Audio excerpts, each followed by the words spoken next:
अवध प्रांत की धरती को पासी शूरवीरों ने अपने रक्त से सींचा है। अवध प्रांत की मिट्टी पासी समाज के देशभक्तों की गौरव गाथा कहती है। अवध का इतिहास पासी समाज के योद्धाओं के बिना अधूरा है। आज हम नागवंश के उन महान योद्धाओं का आला जननायक मदारी पासी जागृति मंच केंद्रीय कार्यालय प्रगति नगर हरदोई के संस्थापक प्रोफेसर राकेश वर्मा जी के सौजन्य से प्रयासों से आपके सामने प्रस्तुत करते हैं।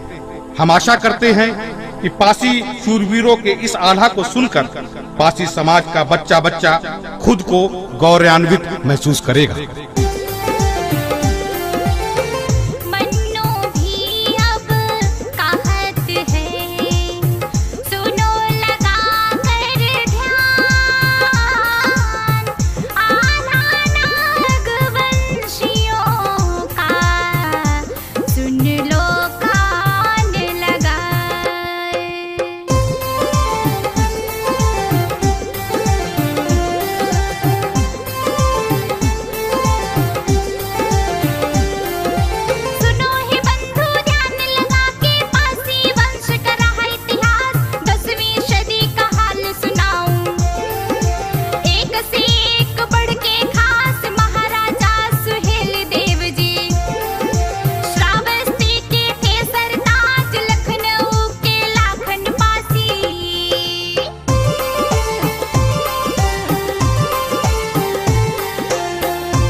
एमपी के थे वीर बघेला, राजा बन्नौर पासियार, राय बरेली के थे नावहर, सौदिन जी पासी सरदार, पासी थे जगलाल चौधरी। जय जय करता सकल बिहार, क्रांतिकारी दे दो पासी।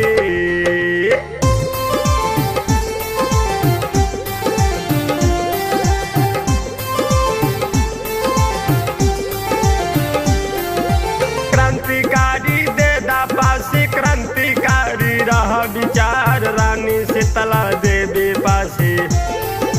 कौशाम्बी की प्यार दुलार, महाराज परशु पासी जी। पुरसैना रही राह निहार, महासेन लड़वैया पासी।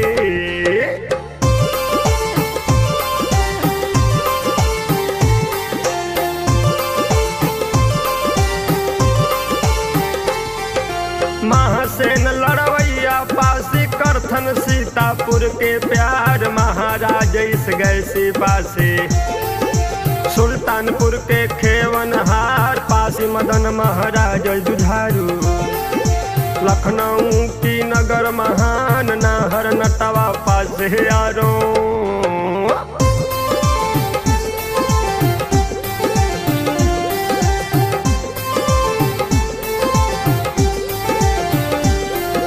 नाहर नटवा पासी यारो, राज लखनऊ के दरमियान, महाराज कीर्ति पासी जी।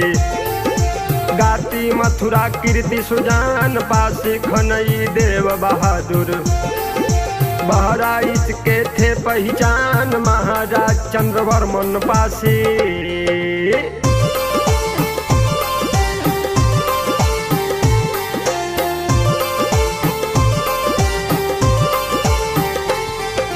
महाराज चंद्रवर्मन पासी, रहे बनारस के वो शान, वीर वीरांगना कुंता देवी। पासी सेना की थी शान, बहराइच की रहने वाली। सेना नायिका रही सुजान, पासी कप देवी महाराजा।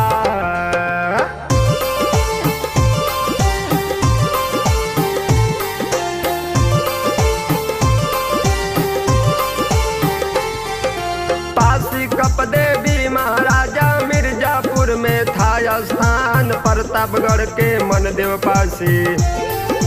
महाराजा जनता की जान, रुदौली फैजाबाद के। पासी राजा रुद्र तूफान, पासी राजा बकई बाका।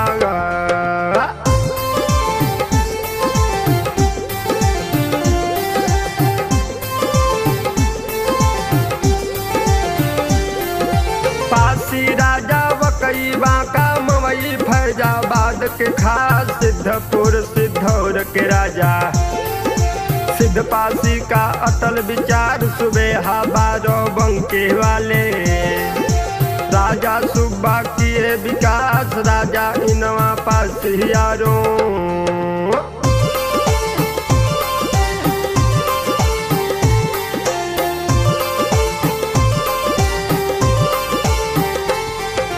राजा इनवा पासी यारो, चौली बारो बंकी के पास, महाराज पासी बुद्धा जी। जिनका बुद्धौर रहा निवास, थे सरदार मलिंद जी पासी। कथनी करनी आती रात, सरदार भट्ट पासी जुझारू।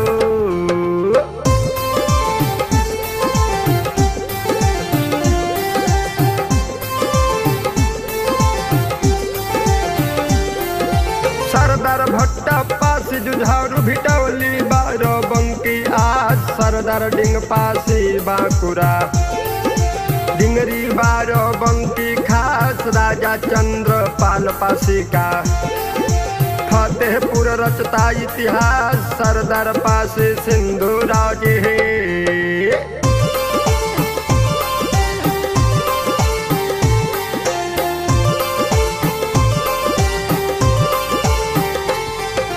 सरदार पासी सिंधु राजी, अंत कहता है वर्तमान, सरदार कंगू पासी का। गंगेटर भी है वर्तमान, राजा देवरा पासी नाहर। सुल्तानपुर के थे सम्मान राजा आलदे वालदे पासे।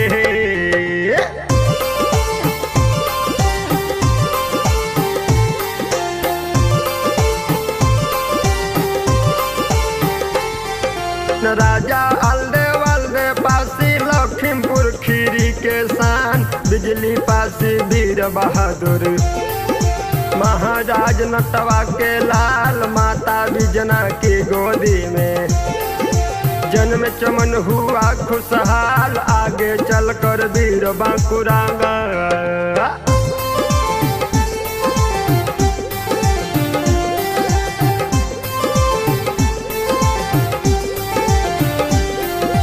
आगे चलकर वीर बांकुरा जंगी बना बैरी का काल, 12 किला बनाया नाहर, 12 किला बहुत विशाल, महाराज सातन पासी। अब आगे का सुनो बयान, अभय राज का राज दुलारा।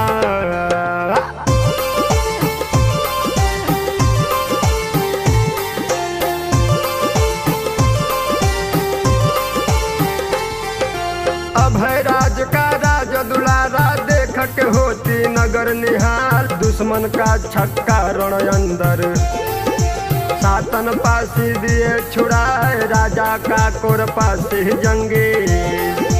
सीतापुर के भूप कहाए, हंसा पासी सीतापुर के।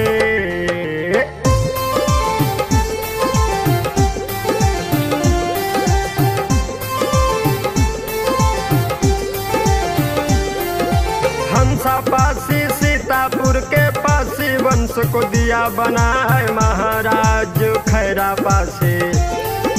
नाम से खैराबाद कहाए, वीर बहादुर बेलहा पासी। प्रतापगढ़ की कीर्ति बढ़ाए, सरोज जितेंद्र गा के सुनाता।